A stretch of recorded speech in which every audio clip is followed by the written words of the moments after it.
part we spoke about was about miracles, explaining how Nisim miracles work. The second part we dealt with a few of the mysterious laws, the chukim. And in this part we're going to deal with magical phenomena, interesting things in the Torah. First, I have to apologize.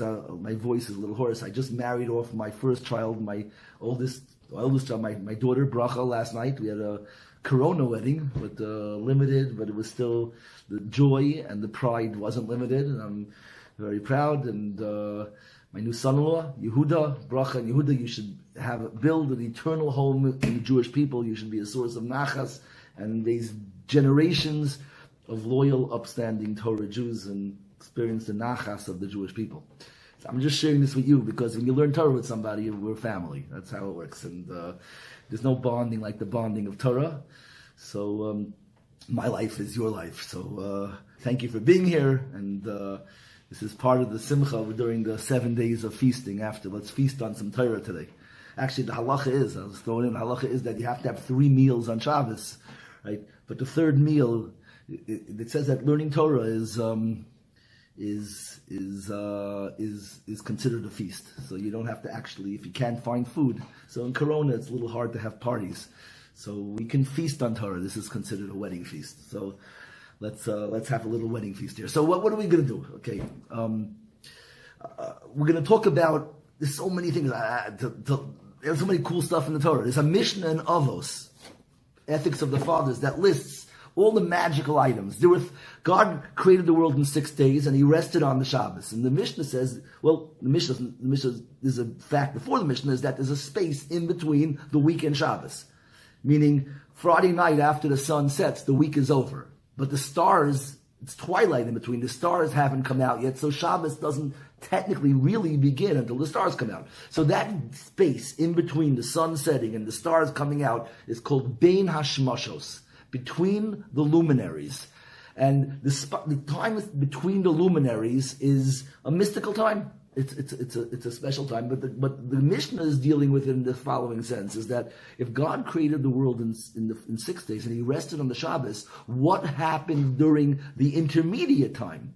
Right. So it's the 5th chapter of Avos, if you want to see it yourself, and Mishnah Ches. It's 5:8 of Avos. I guess they call it Ethics of the Fathers, right? Asara dvarim nivru be'erev Shabbos bein hashmashos. God created 10 things on Friday night of creation, whatever after Friday ended. So the creation period ended, but the resting period hadn't started yet. So all the magical, mystical things in the world were created then. The mouth of Bilam's donkey, the donkey that spoke to the prophet Bilam, the staff of Moshe, the well of Miriam, the rainbow, the manna that fell in the desert, whatever, a lot of things, right? One day I'll do a class properly. We'll do a 10-part series on each of the 10. Actually, there's 10 things, but then there are a few opinions that there were extra things. Moshe's burial place, and whatever. There's a 3-way argument in the Mishnah. So everyone agrees on 10. Then one of the authors of the Mishnah says 2 more things, and the last one says the ram of Isaac. When Yitzchak was supposed to sacrifice Isaac, and Hashem said, "Don't do it." But then he looked in the bushes and he saw a ram that was prepared there in the bushes. That ram was prepared in the bushes from already this point.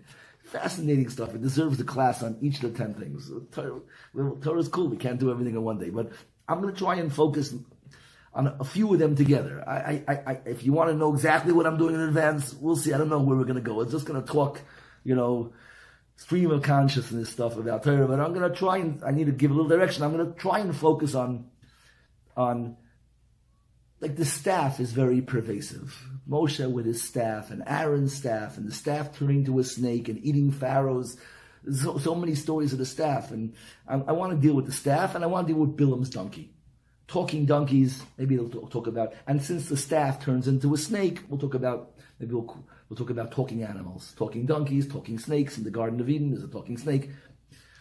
I'm not sure. Next time when we do this in order, 10 times, it'll be organized. This is going to be fun. So let's consider it talking animals in the Torah and all the different sticks. sticks and stones, sticks and clubs, and okay. So where do we start? So let's start with the first place that we're introduced really to Moshe and his stick. It's when Moshe is going to be the leader of the Jewish people, and Hashem comes to Moshe by the burning bush, says, "I want you to go tell the Jews, take them, let my people go to Pharaoh, let my people go, and take the staff." And Moshe asks, "How I need signs to prove to the people that you sent me." So Hashem says, "Here's your signs that you're the leader." What are the signs of leadership? Sign number one is take the staff, throw it on the ground, and it becomes a snake. Grab it back in your hand, and it becomes a staff. And he tries it, he does it. That's miracle number one. Miracle number two is you take your hand and put it into your chekecha, into your breast, like Napoleon. I don't know if you can get it in the picture. Yeah, okay, see, you do the Napoleon thing, and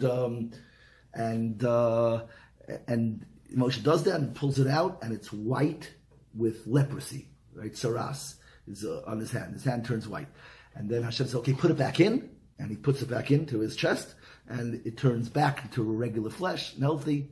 And those are your signs that those are the signs that I sent you. You'll show it to them. Interesting signs of leadership. So we'll use this as the beginning point of understanding what a stick is, and then they'll take us to fascinating places. Maybe I'll tell you a little more about sticks now, and so then everybody can click after. Yeah, I'm going to tell you now. Okay? So what happens then is, then he goes to Pharaoh, and he does it. They throw the sticks down. Aaron throws the stick down. Moshe's stick, and Pharaoh's, and he shows the Jews the signs, and Jews believe him, and then he does the stick with Pharaoh, and Pharaoh's advisors also throw sticks down, their sticks, and they turn their staffs, and they turn also into snakes. Interesting. But Moshe's stick swallows their snakes. Maybe we'll talk about the Gemara. The Talmud tells us, note, doesn't say Moshe's snake eats their snakes. Like we both made snakes, my snake's better than your snake. No. Moshe's stick swallowed their snakes. Vayivla betoch mateu. They were absorbed it was swallowed and absorbed into Moshe's staff. What's with the snake? It's the same, the original snake, new snakes. What's with the snake? We've got to talk about snakes in the Torah. We've got to talk about the sticks in the Torah and talking donkeys in the Torah. So then Moshe, there's a lot of stories with sticks. I'm going to focus on the most elaborate story of sticks. It is the story of the rebellion of Korach. In the rebellion of Korach, Korach gathers people together. Moshe is in the process of appointing. The point in the Torah of Korach is they're appointing the Kohanes and the Levis. They're giving the positions of Hashem has given them the command. That Moshe is implementing the laws of who's going to be a Kohen, who's going to be a Levi, preparing them for their work. Korach leads a rebellion. He says, "What are you doing this for? Why are you creating a caste system, higher levels, Kohanes, Levis, kol ha'eda kulam kedoshim? The entire assembly, they're all holy. It's a holy people. We all stood up Mount Sinai. We all received the Torah. Why are you creating hierarchies and underprivileged and elitists?" It's, that's Korach's argument. It's a very common argument. The argument's been made throughout history. It's, I don't know if we'll study it in this class in full. We'll see. I don't know yet where we're going with this, but so Korach.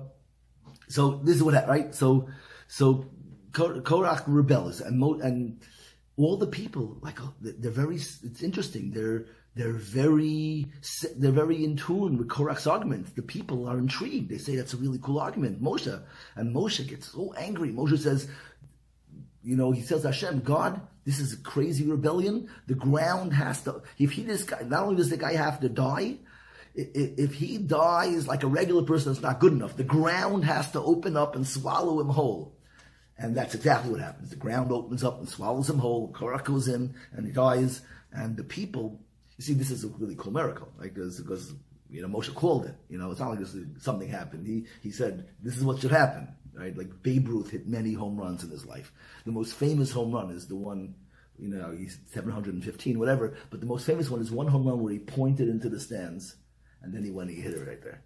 And that shows prowess, that shows skill, precision, ability, mastery. So this is Moshe's Babe Ruth moment. I don't know. Maybe Babe Ruth had a Moshe moment. Yeah, that was Moshe. That was Babe Ruth's Moshe moment. But the Moshe moment is we're saying the ground's going to open up and swallow him home, and Korach goes in. Now, interestingly, the people gather around. They say to Moshe, "Why'd you kill him? Like, that's not fair. What did you do to him? He was a good guy." It's a strange story from a lot of different angles because Moshe always defends the Jews. He's the most humble person. He doesn't demand his respect. The Jews are forever complaining in the desert. And Moshe goes to the mat, talking to God. You save them. Every time he spent the whole Torah is full of Moshe begging God for forgiveness. That's his whole life. He tells God, even if you do anything to them, then you erase me from your book. I don't want any part of your Torah. Talks to God like that. Why? Because of love for the Jews. This is the most out-of-character story in the world, where Moshe, he goes again, that he fights, he tells Hashem, the Korach, he's got to die. Doesn't make any sense. But he does that. So we got to understand Moshe. But what happens next is the people, Moshe does this unbelievable thing where the ground opens up exactly like he says, and you'd think they'd finally be convinced and the rebellion would have been quashed, whatever, it would have been over. But instead, the people gather around Moshe and they say, "What do you do that for? It's not fair. He's a good guy." They're all angry at him. Why are people reacting like that? Like, why'd they gather around Korach in the rebellion? Who's this guy Korach? Why, even once he got put out of business and he died, are they still like... And so then, this is the important point for this talk. I mean, the other points are very important, but the important point for this talk is, so Moshe says, okay, let's settle this basically once and for all. Right? Hashem says this, whatever, settle once for all. All the leaders of all the tribes, each one of you supply us your staff. And Aaron gives his staff, and all the other leaders give their staff. And they put them into the ground by the altar. And Aaron's staff, 3 things happens to it. It sprouts vayigmol shkedim. Vayigmol is a tough word. It's like when a child is weaned, he becomes independent. Weaned, vayigmol, it's sort of the word sprouting, rooted in the word weaned. It's like coming out thing. It's like the kid is, we're going to talk about it, hopefully. I'll be able to fit it in. But the word is somehow it sprouts almonds. Shkedim, which is a translation of shkedim in Hebrew. Rashi says that shkedim are the word shaked means alacrity, zeal, diligence, like all in. And he says the reason why shkedim are called, almonds are called the same word as alacrity, zeal, and passion and hard work is because they're the fastest growing fruit. Nothing grows as fast as almonds. That's what Rashi says. It's shut there. The fruit is busy. It's a busy fruit. It's like productive. So Aaron's staff sprouts on. Vayotze tzitz. It projects projections. Vayotza ferach.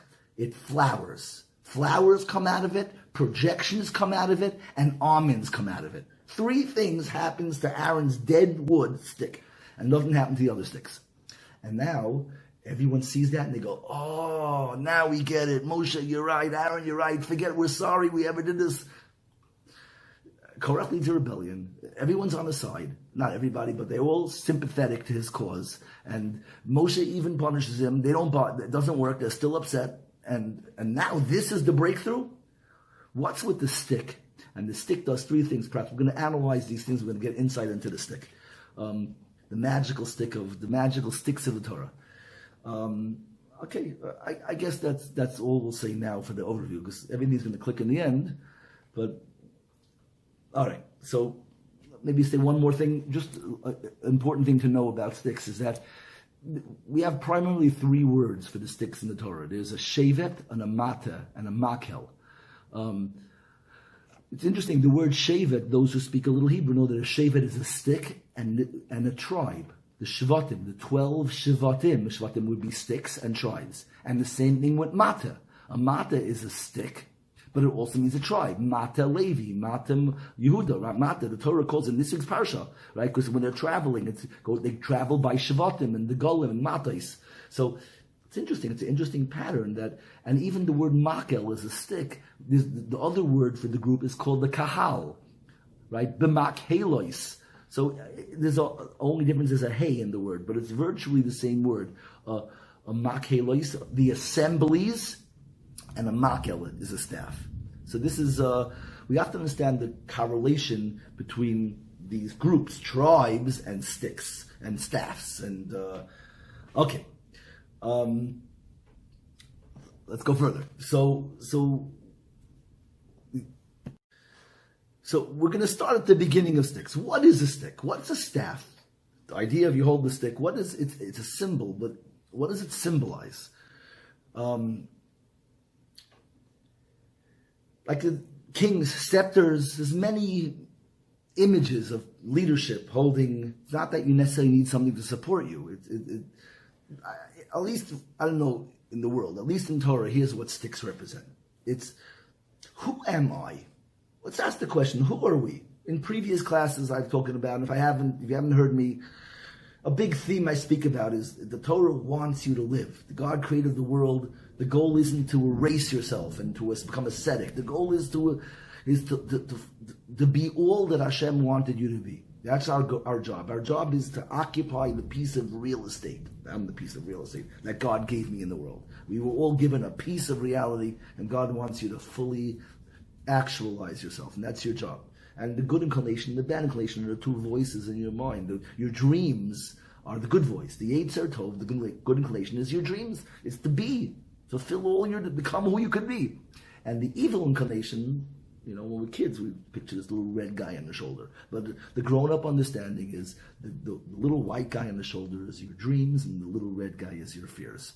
And the dreams are saying, stop, just pull the cover over your head and put on your noise-canceling headphones.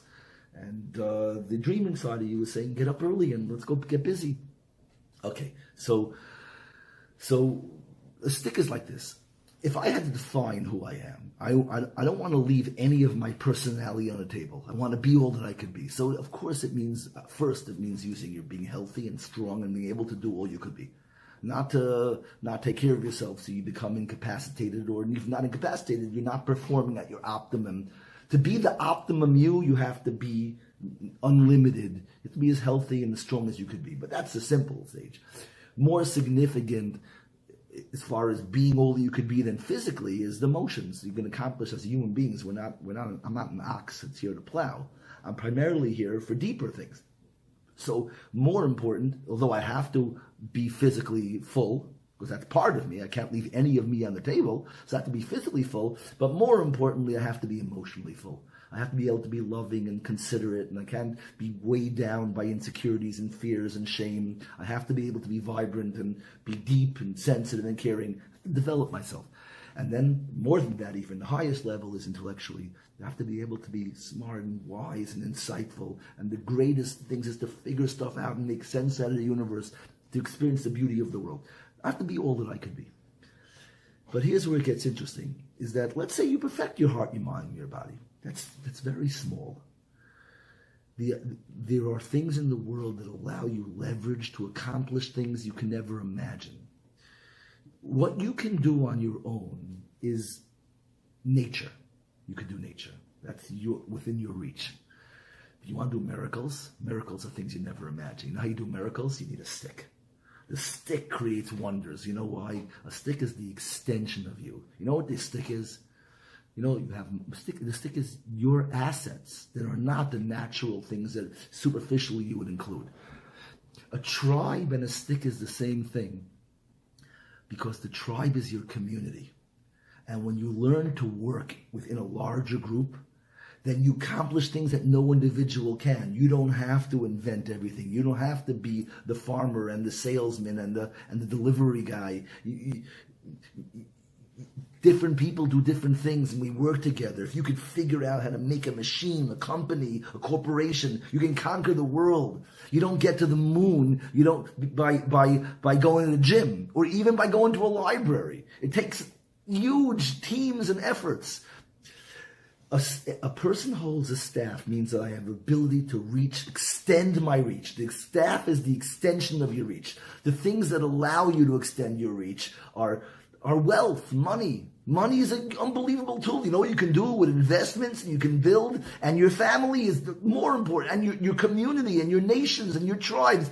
The way we accomplish things is not just to end where your hand ends, is to extend your reach. And that's the staff. The staff is the sign that I am reaching further. A leader, the sign of leadership is the staff, because the leader is the one who can assemble a group of people. As individuals, we do what we can. Miracles, you want to see miracles, then you got to figure out how to work together.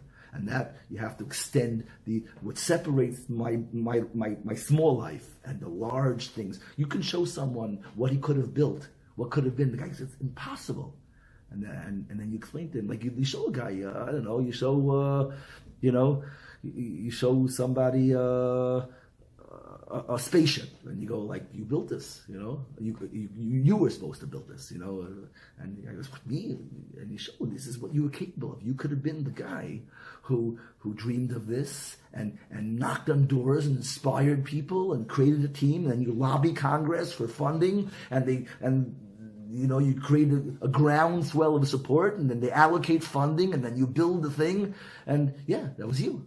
You wrote the dream. People, you can't imagine, if I showed every one of you what you could have done, you would say it's a miracle. And the secret of creating miracles is you got to hold a staff in your hand. If you end by your hand, you can't do it. So you need to surround yourself with people. The problem is like everything in life. Holding your tribe, your group, your team, every staff can also be a snake. You see, when you're lean and you're just you, so then you're in control, and limited damage can happen. It's just me. That's why people like to travel alone, tight, no luggage. You travel light, how much bad, could be lost. There's no weak links. I control all the links.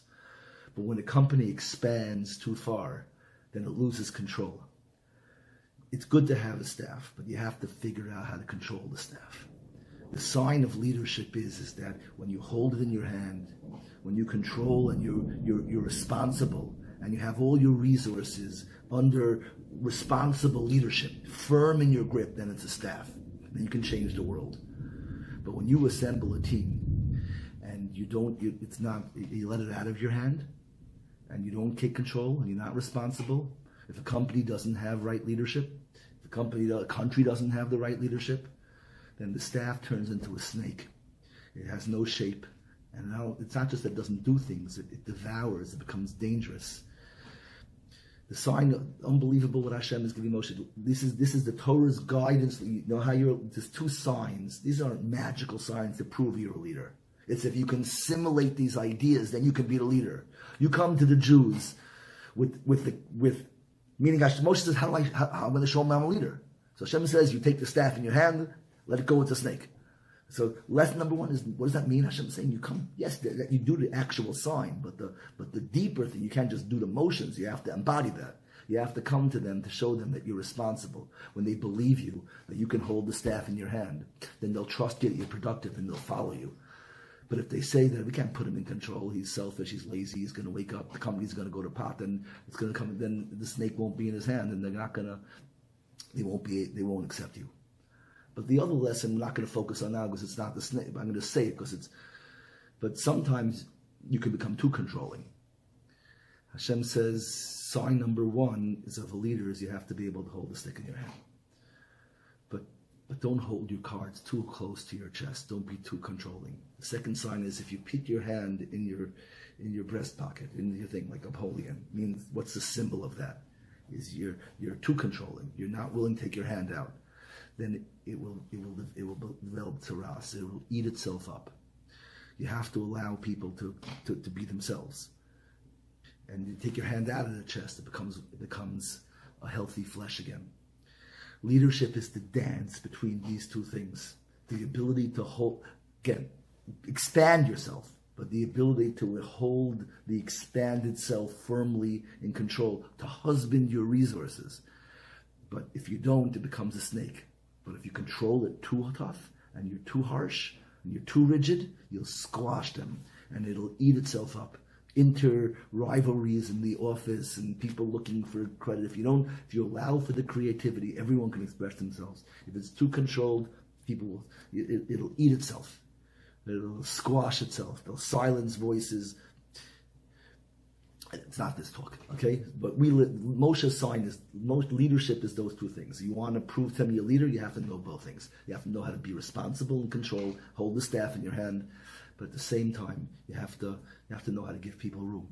It's not a simple task. It takes a Moshe to be the leader of the Jewish people. And throughout history, we've had leaders who were flawed in both, or one or the other, and you can predict the calamities and the tragedies that result based on knowing which side were they flawed in. Okay, next. Okay, so now we have to get back to the story of Korach and the detailed understanding of the sticks that sprout almonds, projections, and grow flowers. I should just say this also, that this idea that a stick is the extension of the staff is the extension of you, in the sense that it's a team, that you surround yourself with an efficient organization, so that a stick represents your team, your nation, your group, leveraging people. It's not just in Hebrew, which we said has tribe and stick is the same word, mata, and shevet, tribe and stick is the same word. In English, you have the same thing. It crosses over the language border of languages. In English, we call a staff a staff. It's really perfect. The staff is the staff is the stick, and the staff is what allows you to run your organization. And we also have a club. A club is like-minded people on a mission. We're going to do this. The way at a club is a stick. A stick represents an extension of self. The true extension of self is not just a physical stick. The metaphorical stick is your team, your people. Now let's go to Korach. Korach is a tough story, and I have to do it really quick. I can't do it. Anybody who wants to hear the whole story of Korach, you could listen. I have a class called Is Heaven a Red State or a Blue State? For us, I'll just tell you, Korach's a political story. Korach comes to Moshe with also a staff. He comes with something called an Eda, Adas Korach, the assembly of Korach. And he comes, Moshe, the holy group in Torah is called the Kahal, a group, and the negative one is called an Eda. The Talmud tells us Eda is always bad, and the Kahal is always good. So what separates an Eda from a Kahal? It seems like there's a stick and a snake. Stick and a snake. It's the same thing. Sticks become snakes, snakes become sticks. How do you tell the difference? That's what we're here to do. How do you tell the difference? So first you got to know what the snake is. What's the bad version of the stick? So who's the snake? What does the snake say? In the Garden of Eden, the snake says one thing, and then we'll figure out where that takes you. The snake is one of the voices. There's two voices in the garden. There's the voice of God in the garden, the Kol Hashem, the Elokim is Halich Bagan, and then there's the voice of the snake. The voice of God is the dreams, is look at my world, is the voice of the universe beckoning you. You hear the wind and the pitter-patter of rain and the crashing of waves, and you look at it and you go, wow, there's something going on here. Let's figure this out. We can master this. Let's get this. And then there's the voice of the snake. What does the snake say to Eve? It says, you can't eat from all, you can never eat from all the trees. Translation, you're never going to have your dreams. The two voices are the voice of dreams, and the other voice is the cynical voice that just wants to slither. One wants to stand tall, and one wants to slither on the ground. The voice that slithers on the ground is the voice saying, who you fooling? You're never going to have your dreams. Just give up and chill with us. Have another drink. The voice of God in the garden says, stand tall, wake up early, let's go conquer the world. Those are the two voices. But both voices surround themselves with a team. You see, if you want to be productive, then you have to surround yourself with a staff. You need to extend beyond your house, yourself, and the more you can leverage the world, the more you can work with your family and your community, and hopefully eventually your entire world and your whole planet and all the nations. We can do great stuff. The other voice is the voice that says, that just wants to just cut your losses and curl up as tight as possible, do a fetal position. Don't even be you, let alone connect to others. That's the voice of the snake saying, who are you fooling? You're not going to have your dreams. But that snake also surrounds himself with people. You never find a snake by himself in public. They got to be on Instagram with tons of followers. They got to be taking selfies and showing everyone for likes. Because there's two uses of the group. One is the use of the group to help you be, and one is the use of the group to help you hide. And that's the scary side of it.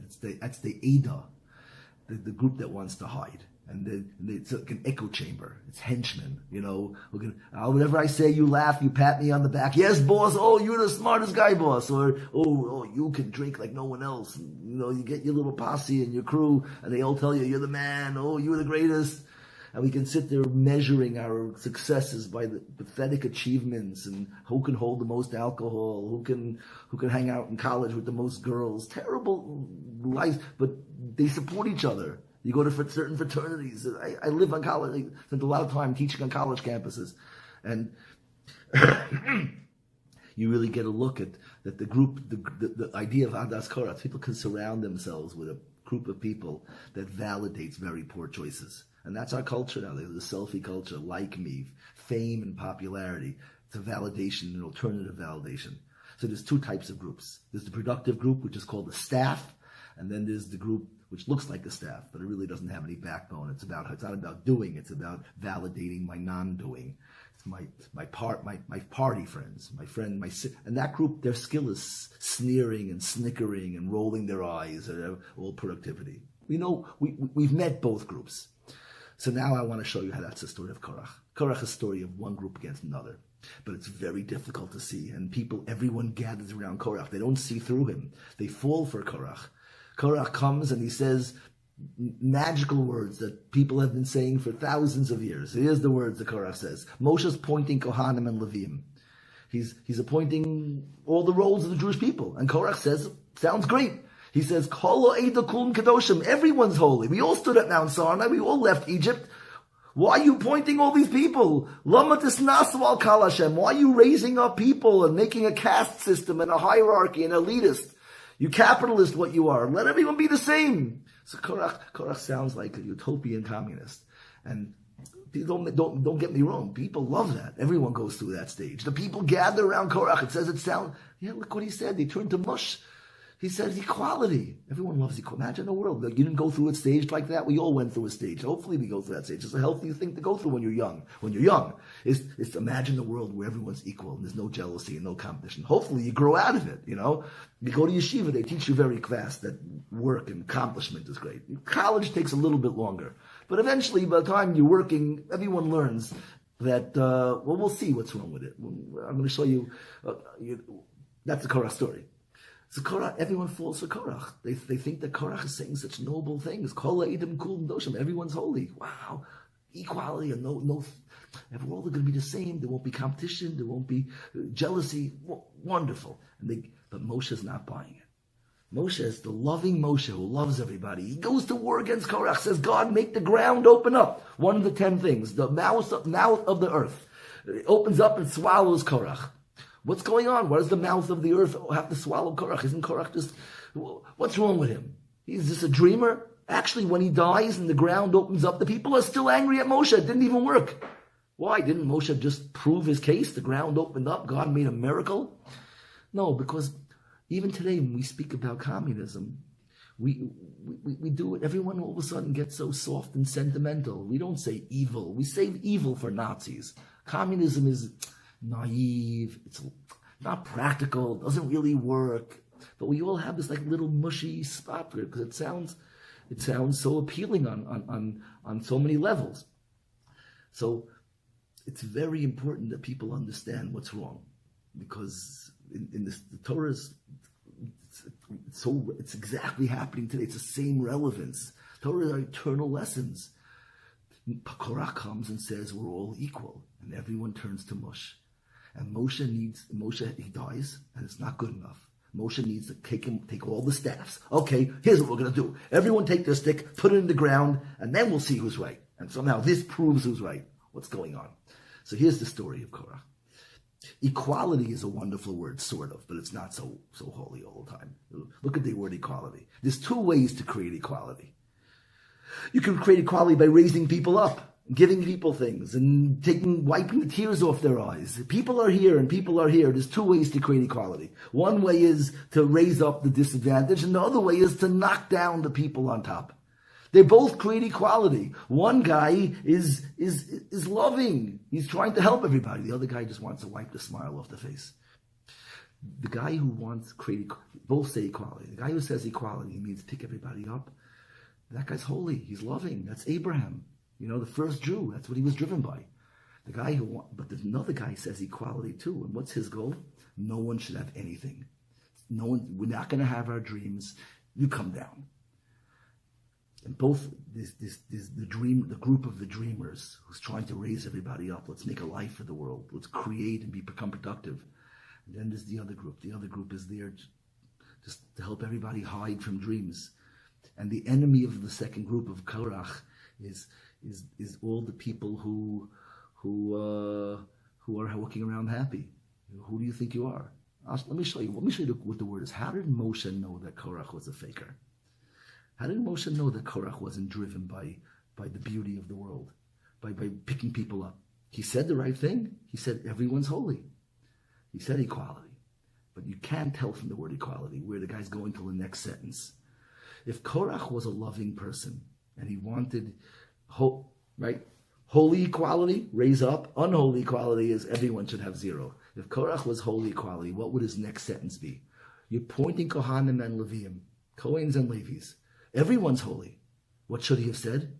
Give everyone a job. Everyone should have a position. Everyone should have a title. But what does Korach say? Everyone's holy.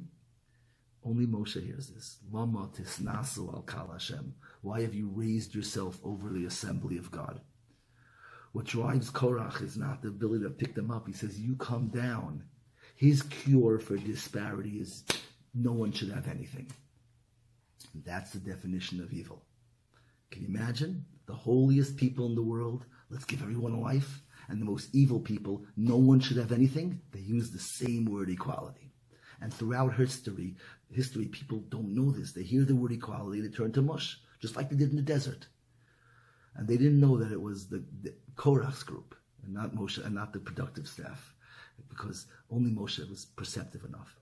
And how does Moshe teach that? How do we teach the world this? The world needs to know this. Because you go around the world, yes, there are loving people. There are people who love animals, and they're worried about animal rights, and people love the environment, and people who love people. But then there are people who don't care about animals, and they don't care. They just don't want you to have a nice car. They just want no one. Because when people are against this stuff, what else are they against? They're against religion. There's no religion. There's no truth. They don't like marriage and families. They don't like the Boy Scouts. They don't like the Boy Scouts. They don't like. People don't like the Jews. They like the Palestinians. No, they don't like the Palestinians. They hate Jews. They're against religion. They don't want you to walk around thinking you're moral. They're against truth. Because they don't want you to think you're right. It's a war against anyone who's happy. So there are loving people in the world who are driven by loving animals and loving people. And then there are people who just don't want anyone happy. So they're just going to be against and they talk the same language, but you have to be able to know who's just there to break you, and who's because one group is the holiest people and one group is the worst people. You got to know the difference, especially if you want to affect the world or be part of the cure. So how do you know the difference? There's two groups here. We're facing two groups. One group. How do you know who's the productive group? How do you know who's the corporation with a good structure? And how do you know who's the cackling, sneering mob that is going to shatter the windows of, how do you know who's driven by compassion for someone who compassion for injustice? And how do you know who's just using it as an excuse to hit the man, anyone who's working hard and productive? Because those are our enemies, satisfied, happy people. So how do you know the difference? You got to look at their staff. Three things. There's what attracts you. Here's how you judge the movement. If the movement is productive, because the movement is the extension of self. How do you judge if the movement is productive? Right? Is what draws you to it? What do you do in the movement? What are what's the initial draw? What is the interim thing? And what's the final product? What are we creating? What drew us to it, meaning what came before, what brought me to it, where are we going, and then what's the process in between. And there are three differences. If you know the three secrets of the staff, Aaron's staff does three things, and the other staffs don't. And here's how you know. First, Aaron's staff breaks out with flowers. What attracted you to this? Nature provides what attracts people to staffs, to productivity, extended growth. What is it that nature produces? Flowers. Flower is the nature's attraction, to bring the bees to pollinate, to create the beauty of the world. Flowers are beautiful and colorful. If what's attracting to you to this is the beauty of color, vibrancy, then that's holy. But sometimes what attracts people to something is it's dark and it's silent and it's numb. It's a simple distinction. Aaron's staff sprouts flowers, and the staff of Korach sprouts hazing. It doesn't sprout, but it's what draws people to the hiding places, to sneering and cackling, is the getting rid of bright colors.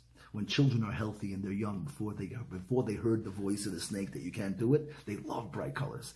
And as we get older, we like darker. The brightness loses its thing because we lose our belief, and we feel safer when things aren't as attractive. But flowers are the sign of hope and beauty, and that's the sign of the productive group. And then comes the second lesson.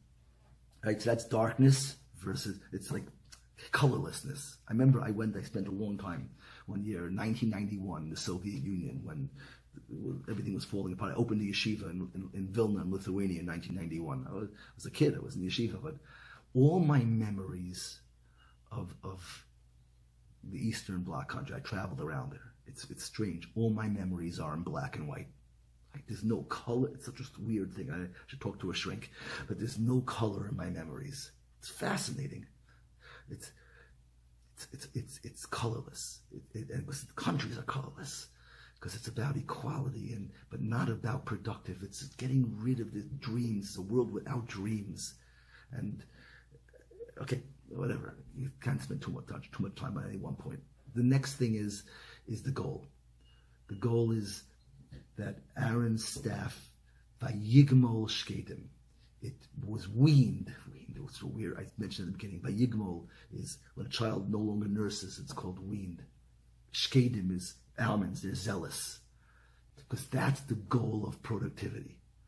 The goal of productivity is to be weaned and independent, not dependent, to be free. And that comes from zeal. Shkedim, almonds are it means diligent because they're productive. The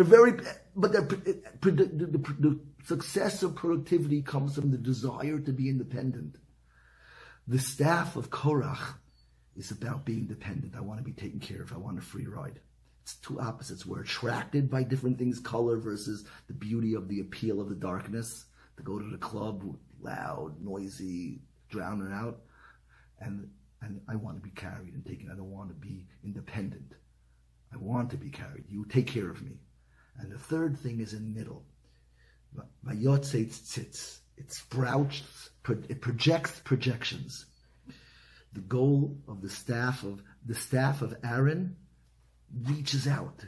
The life of the real staff people, of growing people, is expansion, is going, curiosity and adventure, seeing where you can go. And the goal of the people who heard the snake is to contract and create walls and to circle, is the fear of the outside, and it's chilling, it's rolling your eyes at all quest and expansion.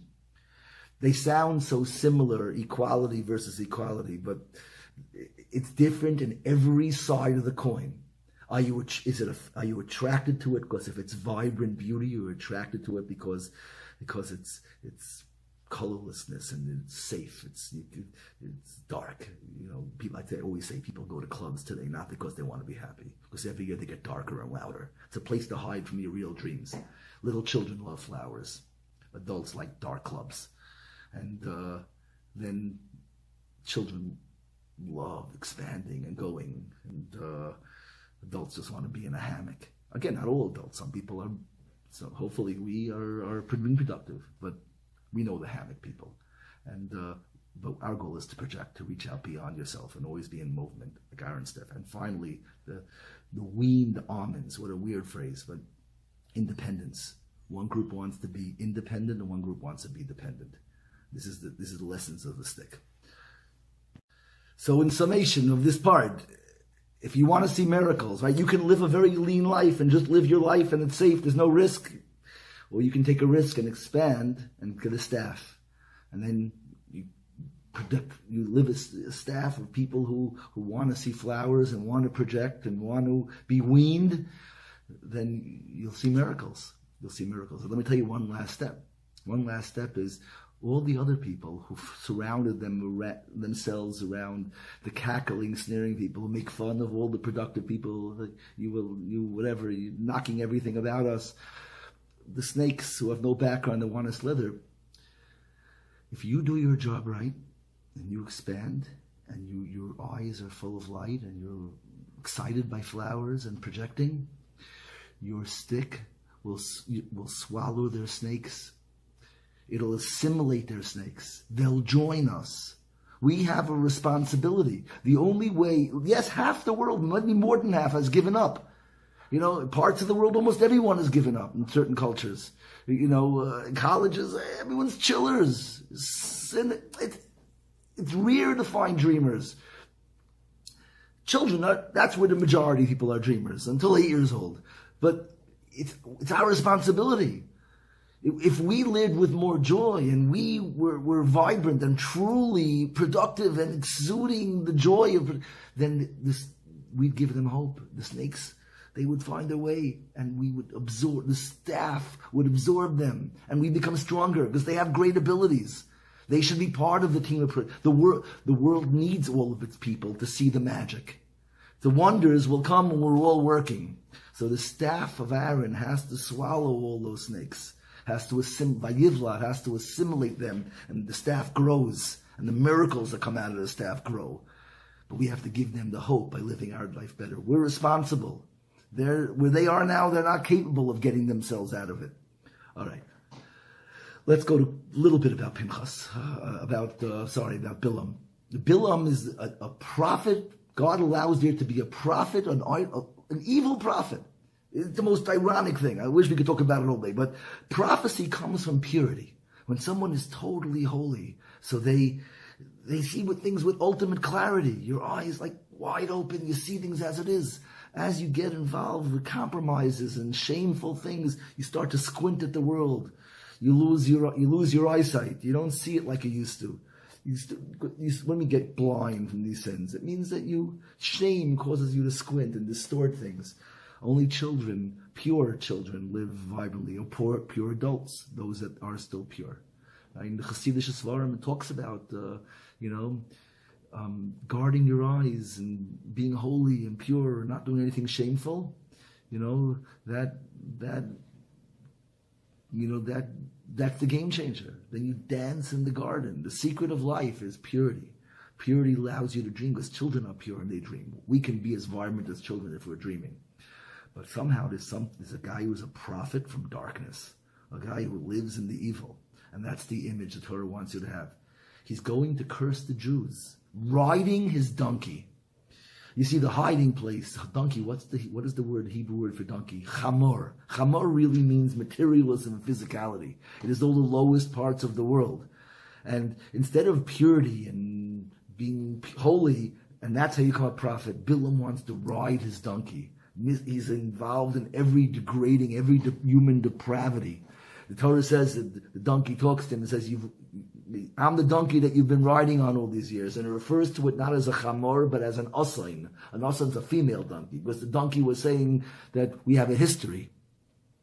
And Balaam was a low person. How does such a low person become a prophet? How does he see things? So this is so deep. And then there are two beings who know when the sun is going to rise. I always say children wake up early because they're excited. But they don't wake up first. Who wakes up first? Roosters. The rooster wakes up at the crack of dawn. The rooster knows when the sun's going to rise, because if you need to do things, so you need a light. And we wait for the light. And when the light comes, we want to embrace the light. But there's another being that knows when the sun is going to rise even before the rooster. Who's that? Who knows when the sun's going to rise before the rooster? The bat. A bat can't live in sunlight. The bat is afraid of the light. It can't bear the light. So the bat has to know when the light's coming, because he has to be in his safe, dark place in advance. There's two ways to understand the beauty of the two people who know the beauty of the world. It's so deep. The dreamers know the beauty of the world. But the people who gave up and are broken and cannot face the light, they want to hide, they know the beauty. Oh, these comedians, they're so deep because they need to make fun of existence. People who give up need to, in yeshiva, there's a guy in yeshiva called the Mashgiach, the rabbi. He gives the moral talks about growth.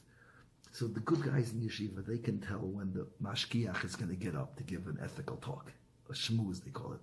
They can tell, see a look in his eyes. They know 20 minutes before he talks, oh, he's giving a talk today. You know who knows before them? The guy's up to no good who can't bear to hear an ethical talk. They can tell the look in the eye of the mashgiach 10 minutes before the guys who want to hear. Because the people who are afraid of reality, they know reality better than the people who love reality. The prophecy of Balaam is not a prophecy of seeing clearly. Balaam knows you can plot how the world looks by what you're attracted to, and that's good. Or you can plot what the world looks like by what you're scared of. Balaam knows reality because he knows when he gets scared. He knows what's beautiful by what bothers him. Balaam can go curse the Jews because he knows exactly their flaws and their weaknesses by where he feels, when he finds their weaknesses, he feels calm. I'll tell you a terrible story. It's a simple story, but I consider it terrible because it's really sad. Somebody once asked me to speak to a guy who was older guy and stopped. He was not married, he stopped dating. And the family said, talk some sense into him. So I said, that's not my field, but I'll talk to him. Why not? He's a Jewish guy.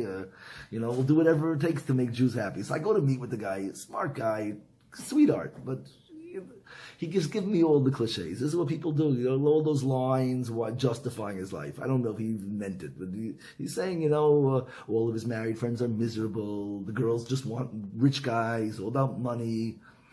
So I said to the guy, I said, listen, if I thought you were happy, I would, if I thought it was working for you, I would, I'd leave it alone, I wouldn't say a word.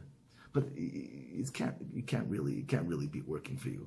You don't have to believe all this stuff. So we're going to talk because you can't be buying it, So he says, no, Rabbi, I made one change in my life and now it works for me.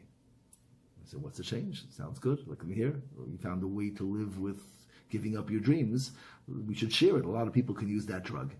So he said, I work across the street, across the park from where I live. And I used to walk to work. It took me 10 minutes to get to work. I just cut through the park. And now I walk around the park, 8 blocks this way, 10 blocks that way, 15 blocks that way. It takes me 40 minutes and I get to my office. And so I said, how does that work? 20, 30 minutes of extra walking, that solves your life? He goes, I'll explain to you. And I called this the saddest thing I ever heard. This is the terrible part of the story. Because he was being very vulnerable and sharing with me something in a guy way, not really saying it for real, but really he was being real. He said, I used to walk through the park and it was great. I would cut through my office and I could believe all my things about being married and my life was great. Except when I got to the end of the park every day, there was a woman pushing her son on a swing. And all my lies would disappear and I'd feel this sickness in my stomach and my life's passing me by and what am I doing? And I felt that terrible pain. So now I walk around the park and I avoid her. And if I never see the woman now, I'm fine. So I said, come on. I want he needed a hug, but I said you could avoid the woman in the park, but how do you go shopping before Shabbos? You see everybody with their kids buying nash and all the food for Shabbos. He goes, no, I never shop before Shabbos. I only go when no one's there. I said, but how do you go to a bris or what? How do you go to parties? Oh, I stopped going to simchas a long time ago. So it's sad. It's a terrible story, but this is what people do, right? You have dreams and you don't believe they're going to come true, so you constantly whittle away all those things, so nothing is there to remind you. And this is the story of Balaam. Balaam's a prophet. He's the prophet who sees things from the darkness. He runs away, and he knows what's beautiful by what he needs to hide from. The guy who needs to hide from beauty, he knows. He can tell you every place. He knows. This guy knows where there are happy married people with giggly kids better than I do. He can tell you every giggly, smiley kid in the city where they are, because he knows where he has to avoid that block.